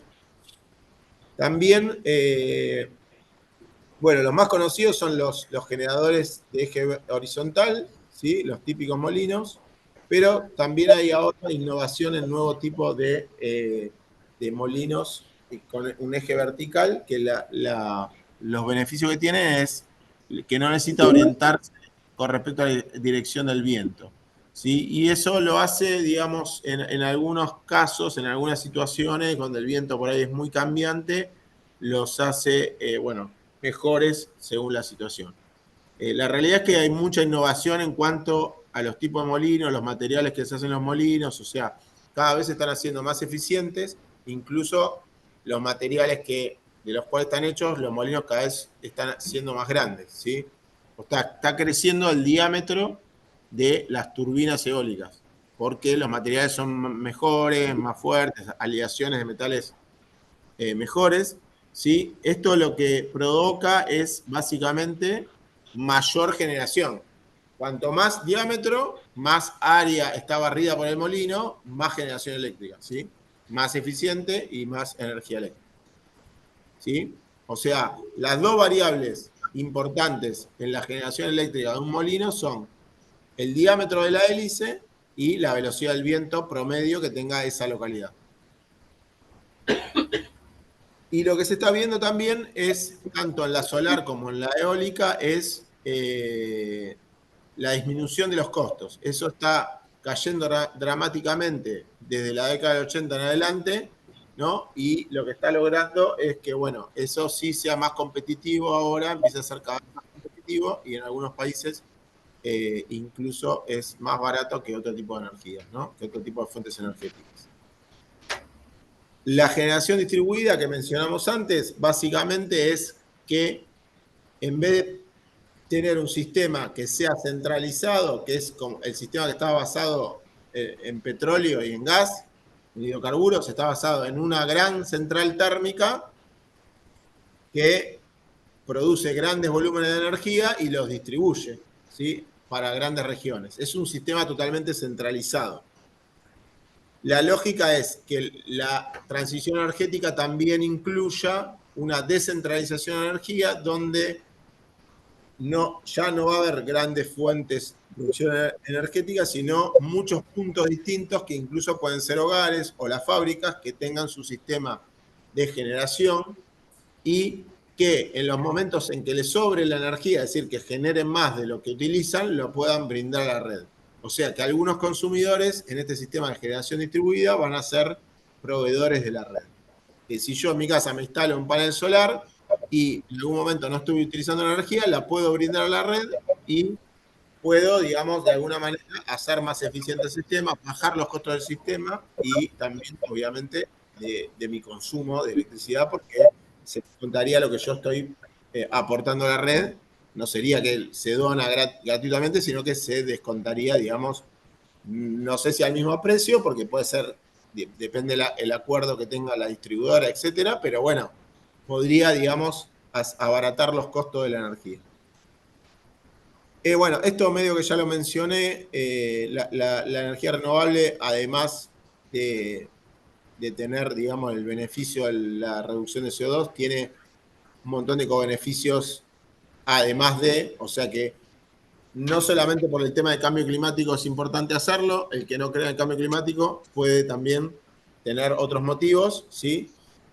Diversificación de las fuentes de energía, eso por seguridad, aumento de la seguridad energética, mejor acceso de la población a la energía en lugares donde no hay red, ¿sí? La energía solar y la energía eólica puede instalarse en lugares donde no hay red, en lugares remotos, donde la red eléctrica no accede, entonces puede brindar electricidad a poblaciones que están alejadas, nuevas oportunidades económicas y creación de nuevos empleos verdes y menor contaminación ambiental del aire, mejor calidad, ¿sí? Bueno, ¿hasta acá alguna pregunta? No. Bien, bueno. Ahora vamos a la parte más política, si se quiere, digamos, volvemos un poco a lo que sería cómo está planteando desde el Acuerdo de París, que se está planteando, ¿no?, la estrategia de reducción de emisiones y de lograr esta carbono neutralidad, primero en algunos países y después, obviamente, el objetivo sería que el mundo llegue a una carbono neutralidad, ¿sí? Entonces, ahí les dice, existe consenso científico internacional que para evitar los peores daños climáticos, ciertos daños climáticos ya no los podemos evitar, para el 2030 deberíamos reducir un 45% de las emisiones y para el 2050 llegar a la carbono neutralidad. Bien, esto que parece fácil, es bastante difícil y de hecho ya, digamos, es muy complicado que para el 2030 logremos, esto se escribió, digamos, aproximadamente en 2020 y bueno, ya estamos muy cerca del 2030 y estamos muy lejos del 45%, ¿sí? Entonces, La realidad es que algunos países pueden ser que lleguen, pero digamos en términos globales todavía digamos estamos muy lejos de esto, y algunos países llegarán a la carbono neutralidad en 2050, pero digamos la mayor parte de los países estamos, por lo menos por ahora, en una trayectoria que nos lleva a esa carbono neutralidad. ¿Qué se necesita para realizar esta transición energética y llegar a la carbono neutralidad en el 2050? Bueno, lo que se estima, por lo menos de las estimativos, bueno, ahí están los datos de lo que deberían ser las distintas tecnologías y las inversiones, ¿sí? Ahora voy a explicar algunas cosas que no expliqué que están ahí, como por ejemplo el hidrógeno, la captura de carbono, bueno, el nuclear, y eso ya lo conocen, ¿sí? Digamos, ahora les voy a pasar un poquito rápido por cada sector y qué requeriría en cada sector para realizar esta, digamos, transición a la carbono neutralidad en términos de lo que se propone llegar al 2050. Bueno, en el sector eléctrico, ahí lo que les dice es lo que se ve en la curva, ¿sí? El 70% tendría que ser de electricidad solar y eólica, ¿sí? Con el 90% de renovables. Eso sería, para llegar a la carbono neutralidad, deberíamos llegar al 90% de renovables, ¿sí? Incluyendo parte de uso de combustibles fósiles con captura de carbono. Captura geológica de carbono quiere decir que el CO2 que se produce por la quema de combustibles fósiles se captura y se envía al mismo yacimiento donde se salió ese hidrocarburo. Se captura el CO2 y se envía. Eso se puede hacer tecnológicamente, pero es muy caro. Actualmente, digamos, representa un costo muy importante.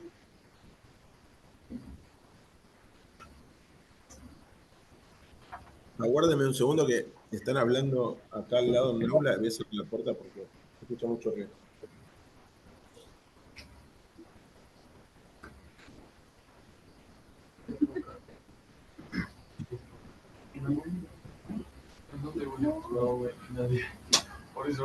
No sé si lo estaban escuchando, pero bueno, a mí me estaban molestando un poco, así que, bueno, ahí creo que ya no se escucha más. Bueno, entonces, básicamente para cumplir con los objetivos de carbono neutralidad, tenemos que llegar al 90% de fuentes renovables a nivel global, o sea, prácticamente dar vuelta a la ecuación o más, e incluso introducir tecnologías de captura de carbono para amplios sectores de los usos de combustibles fósiles.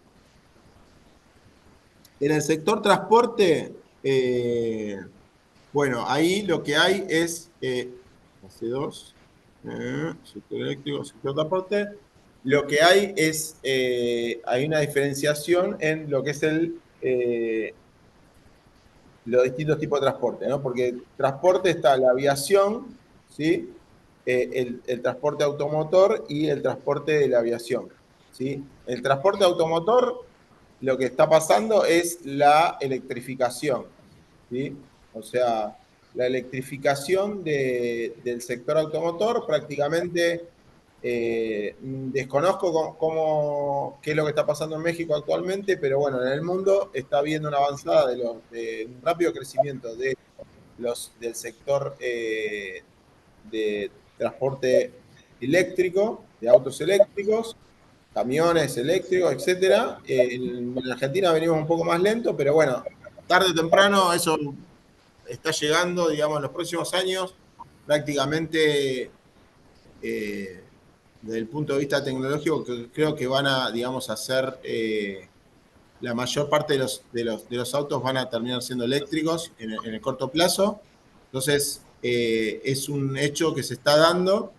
Si bien hay que ver de dónde viene esa energía, ¿no? Porque si la energía eléctrica viene de una central térmica, ahí sigue habiendo emisiones netas Obviamente no tantas como si fueran de nafta, hay menos, es más eficiente el auto eléctrico, pero sí hay que descarbonizar la energía eléctrica también para que eso tenga un efecto. Pero bueno, el primer paso se está dando. Ahora con el tema de la aviación y de la navegación, el transporte marítimo, no hay un proceso de electrificación similar y todavía no está la tecnología. Hay distintos tipos de, bueno, de tecnologías que se supone, se están tratando de innovar, distintos tipos de combustibles, pero no, digamos, sobre todo para la aviación es un problema hoy, no hay una solución tecnológica para producir la transición energética. Bueno, en el sector acero y aluminio, que también son dos sectores de producción que emiten mucho, sobre todo el acero, bueno, básicamente ahí tienen los distintos colores.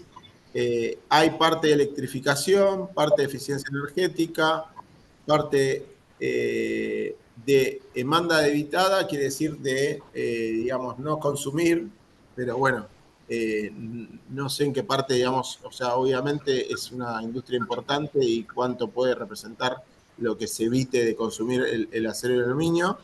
Y también está lo que es la captura de carbono, ¿sí?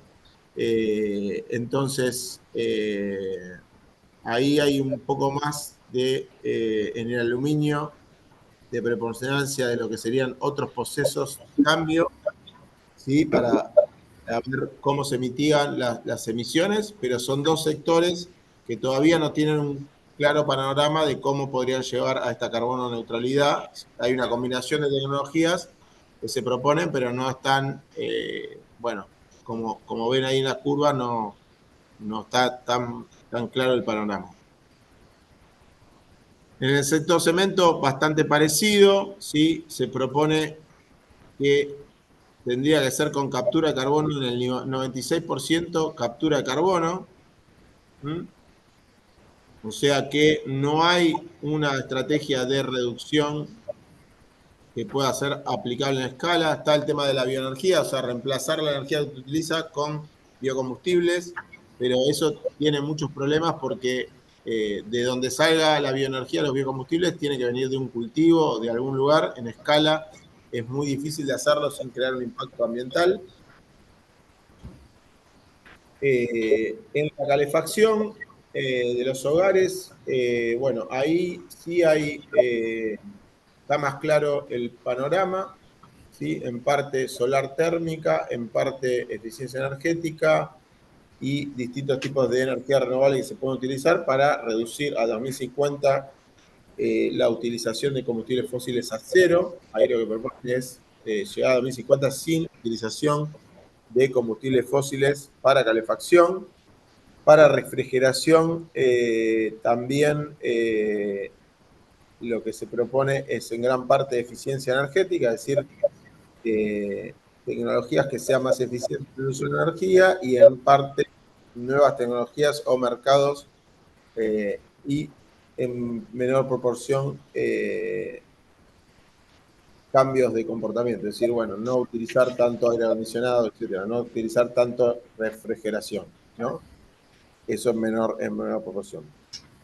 La bioenergía puede ser una parte de la solución. Acá está este gráfico, lo que trata de mostrar es eso, los distintos tipos de bioenergía, biocombustibles que se pueden utilizar, pero acá hay que, digamos, trazar bien el tema de alguna manera, dejar bien en claro que cualquier tipo de bioenergía tiene que venir de un cultivo que va de alguna manera a causar un impacto. Entonces, no puede reemplazar todos los hidrocarburos biocombustibles. Es imposible o puede llevar, digamos, a un problema más grande, ¿no? De hacerlo. Entonces, puede ser parte de la ecuación, pero, bueno, habrá que desarrollar alguna tecnología. Ahora hay biocombustibles de primera generación, de segunda generación y de tercera generación que son, digamos,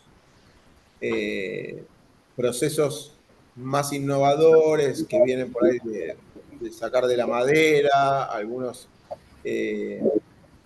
cadenas para producir bioenergía, etcétera, puede ser que haya algún proceso de innovación que lleve a que haya algún biocombustible que se pueda utilizar, pero cualquier tipo de bioenergía va a venir de algún tipo de cultivo. Entonces va a demandar más uso de la tierra en un contexto donde el uso de la tierra compite con la producción de alimentos, en un contexto donde aumenta la población y hay una necesidad de aumentar la cantidad de producción de alimentos también. Entonces, de alguna manera, compite y no va a ser sustentable, digamos, volcarse como alternativa, digamos, mayoritaria a los biocombustibles. La captura geológica del carbono, que es lo que hablamos de capturar el dióxido de carbono en los yacimientos petrolíferos o en algunos yacimientos geológicos, bueno, es una tecnología que puede reducir el dióxido de carbono, sobre todo en centrales térmicas o en yacimientos de hidrocarburos, se puede utilizar, pero en escala, digamos, tampoco se espera que por el tipo de tecnología hay algunos cuestionamientos a que realmente sea relevante, por lo menos en la escala necesaria. Se supone que parte de la carbono neutralidad puede ser algún porcentaje pequeño, digamos, logrado con la captura geológica de carbono, pero todavía es una contribución menor. Bueno, ¿qué tendría que pasar con los combustibles fósiles, ¿sí?, para lograr la carbono neutralidad? Esta curva es bastante clara, ¿no? Ahí lo que ven es que lo primero, de los 3 hidrocarburos mayoritarios que se utilizan, generales, que es el petróleo, el gas y el carbón, el que es más sucio, el que emite más por la cantidad de energía, su factor de emisión, el factor de emisión es digamos, la cantidad de dióxido de carbono que emite un combustible para producir una unidad determinada de energía. En términos de eso, el más negativo, el mayor emisor es el carbón. Entonces, en esta estrategia lo que se propone es reducir en primer lugar y rápidamente el carbón, ¿sí? Entonces ahí ven la curva azul que baja más rápido.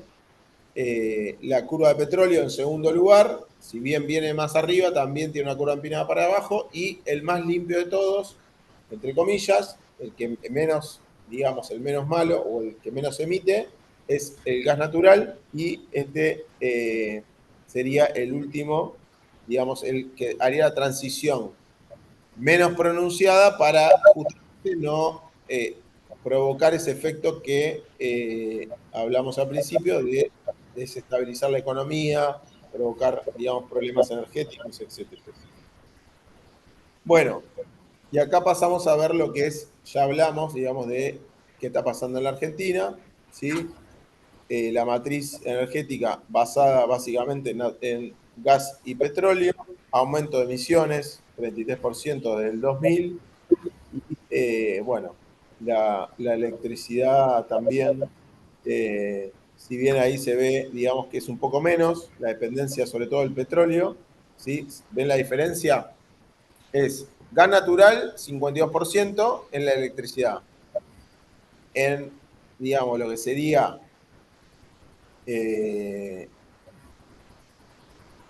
en términos totales, es el 50%, o sea, prácticamente igual, pero el petróleo pasa del 37% en la electricidad a ser el 10%.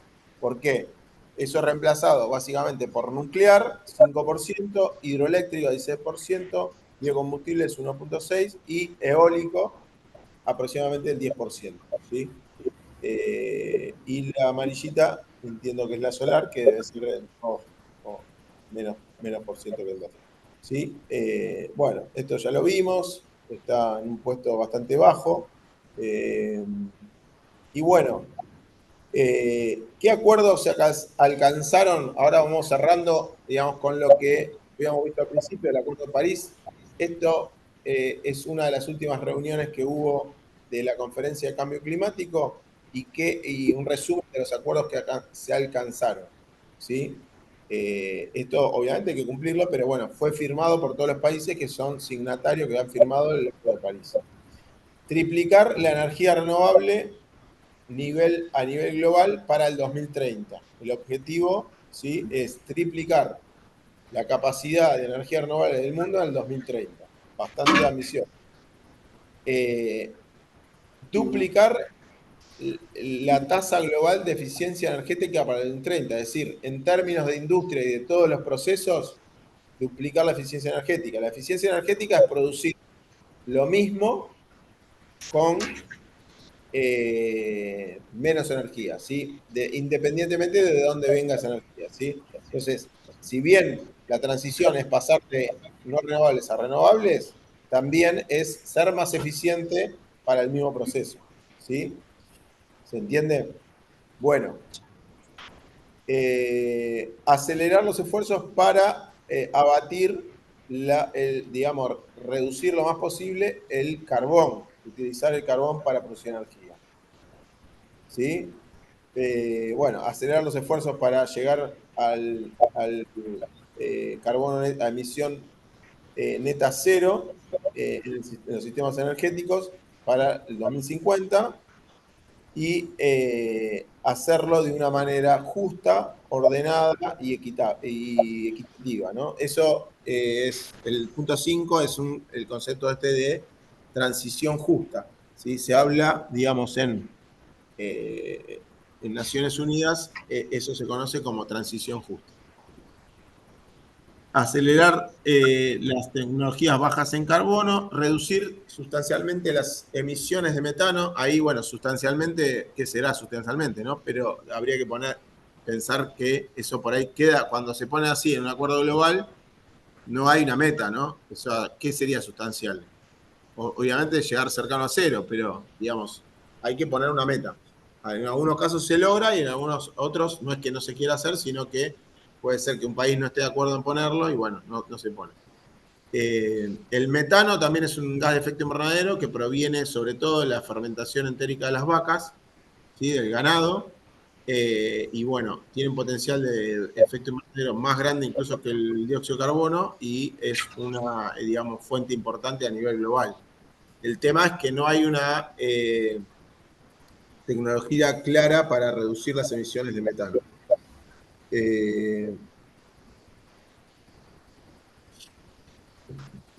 Sí, bueno. ¿Alguna duda? ¿Alguna consulta? ¿Hasta acá?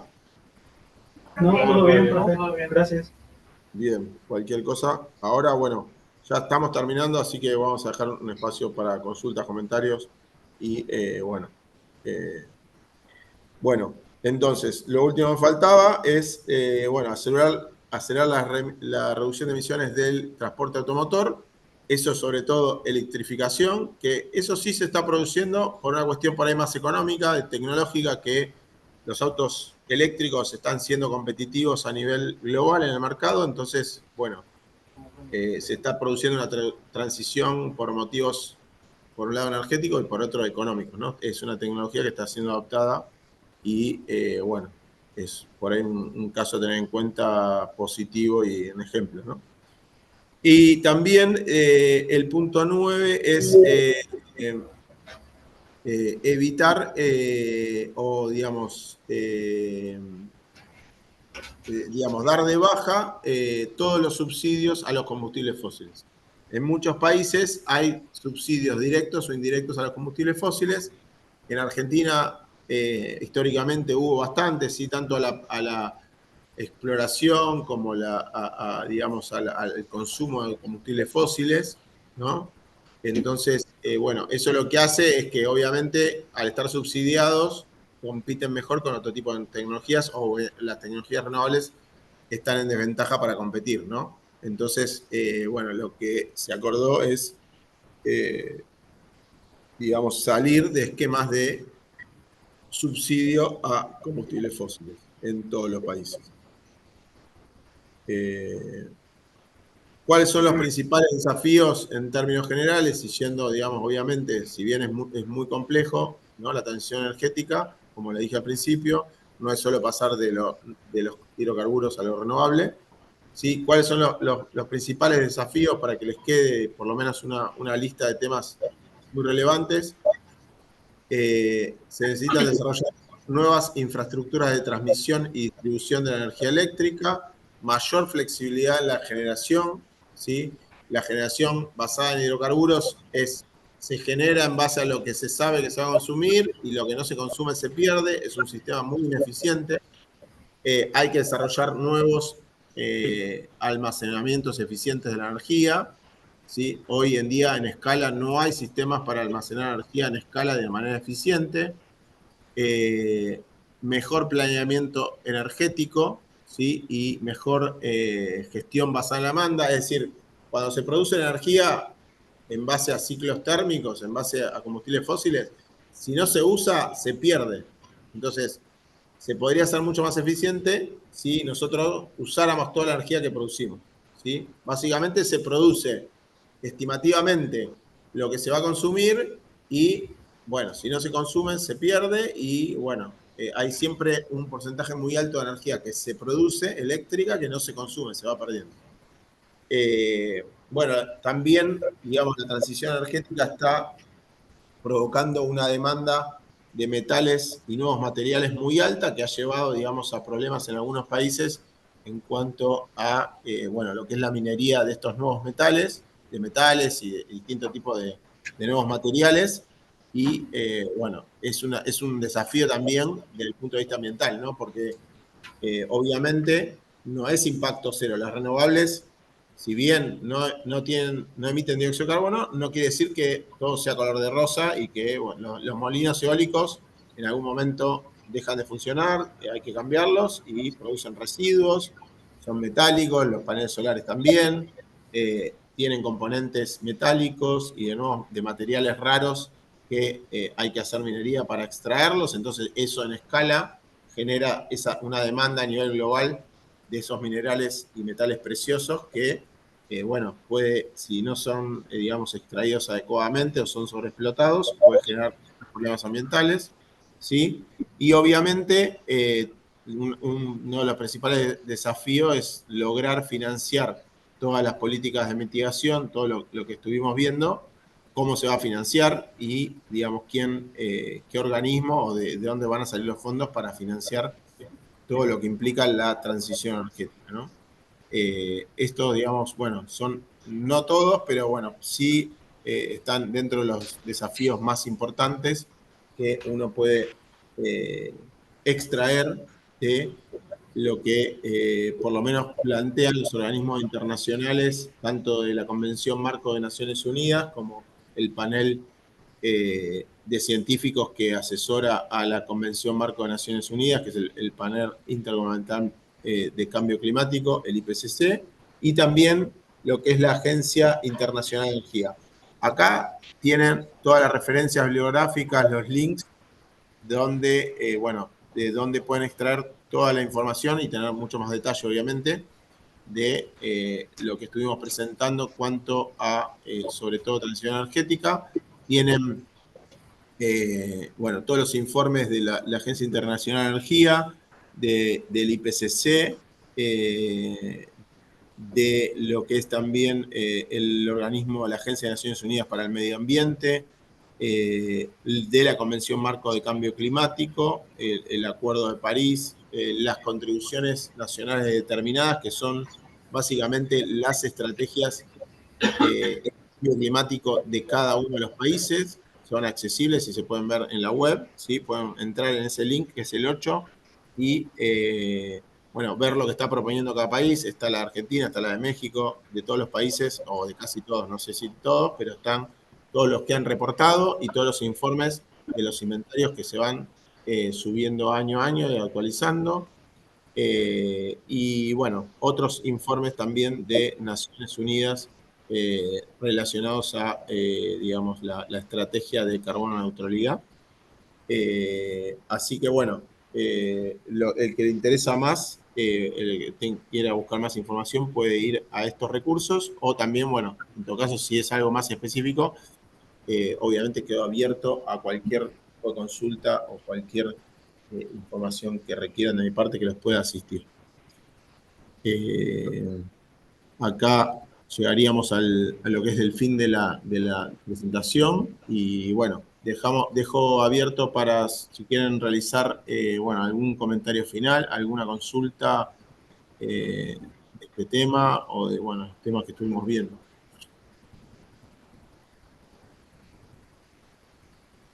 No sé si... ¿Todo bien, bro? Todo bien. Muchas gracias. Buena información. Bien, bueno. Lamento no tener mucha, para los alumnos de México, lamento no tener mucha información justamente de México. Pero bueno, si a alguno le interesa, sí puede entrar, digamos, ahí en donde está la página de Naciones Unidas de la Convención Marco, puede entrar a lo que ha subido, digamos, ha reportado México, está disponible, ¿sí? Hay todos los informes que ha reportado México a la Convención Marco, que es la estrategia de cambio climático y los inventarios y otros informes seguramente que hay, están ahí disponibles. Así que si les interesa pueden entrar al link que les está en la última página. Voy a ver si hay alguna consulta por acá en escrito. No se ve nada.